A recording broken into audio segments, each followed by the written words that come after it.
ఓం నమో భగవతే శ్రీరమణాయ. 2-3 నాళ్ల క్రిందట ఒక దినం ఉదయాన కొత్తగా ఉపనయనమైన పిల్లవాడిని వెంట పెట్టుకుని వచ్చి కొందరు భగవానుకి నమస్కరించి వెళ్లారు. వారటు పోగానే ఉపనయనం అంటే ఏమిటి అని అడిగాడు ఒక భక్తుడు. దానికి మందహాసంతో భగవాన్ ఇలా సెలవిచ్చారు. ఉపనయనం అంటే కేవలం 2 పోగులు నూలు మెడలో వేయుట మాత్రమే కాదు. ఈ 2 కళ్ళే కాదు, 3వ కన్ను ఉంది, అది జ్ఞాన నేత్రం. దానిని తెరిచి స్వస్వరూపాన్ని గుర్తించు అని బోధిస్తారన్నమాట. ఉపనయనం అంటే ఇంకొక కన్ను. ఆ కన్ను తెరవాలని బోధిస్తూ అందుకు గాను ప్రాణాయామం నేర్పుతారు. ఆ తర్వాత బ్రహ్మోపదేశం చేసి జోలె కట్టి భిక్షమెత్తమంటారు. మాతృభిక్షే మొదటి భిక్ష.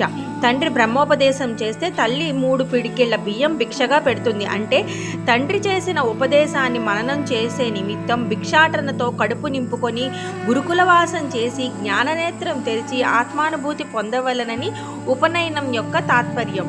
ప్రస్తుతం ఆ విషయాన్ని మరిచి ప్రాణాయామం అంటే వేళ్లతో ముక్కు మూసి అభినయించి, బ్రహ్మోపదేశం అంటే కొత్త దోవతి ముసుగు కప్పి చెవిలో గుసగుసలాడటంగాను, భిక్ష అంటే రూకలతో జోలె నింపుటగాను పరిణమించింది.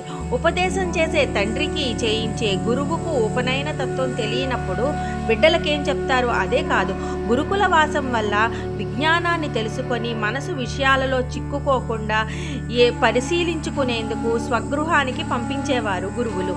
స్వగృహంలో కొన్నాళ్ళుండి విరాగులయ్యి కావిడి కట్టి కాశీయాత్రకు బయలుదేరేవాళ్ళు. అప్పుడు కన్యాదాతలు వచ్చి పాణిగ్రహణం చేస్తాము, పరిగ్రహింపు అని కబురు పంపితే విరాగి అయిన వాడు వినకుండా వెళ్ళేవాడు. రాగమున్నవాడు తిరిగి వచ్చి కన్యాదానాన్ని గ్రహించేవాడు. ఇప్పుడు అదంతా మరిచి కాశీయాత్ర అంటూ సరిగంచు పట్టుతోవతి కట్టి, కళ్ళకు కాటుక, నుదుట తిలకం దిద్ది, పాదాలకు పసుపు పారాణి పెట్టి, ఒళ్ళంతా గంధం పూసి, మెడలో పూలమాలలు, నెత్తిన గొడుగు, పాదాలకు పాంకోళ్లు ధరించి వయ్యారంగా నడుస్తూ బాజా భజంత్రీలతో బయలుదేరుతారు.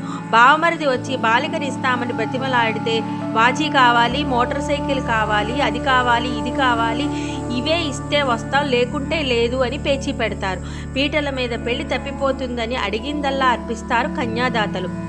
ఇక వారు వీరు కలిసి ఫోటోలు తీయించుకోవటాలు, విందు భోజనాలు, బట్టలిచ్చుకోవటాలు, ఇది కాలక్షేపం. భిక్ష అంటే రూపాయలతో జోలి నింపుకోవటానికి, కాశీయాత్ర అంటే కట్నాలు లాగడానికి ఉపయోగిస్తున్నారు ఇప్పుడు.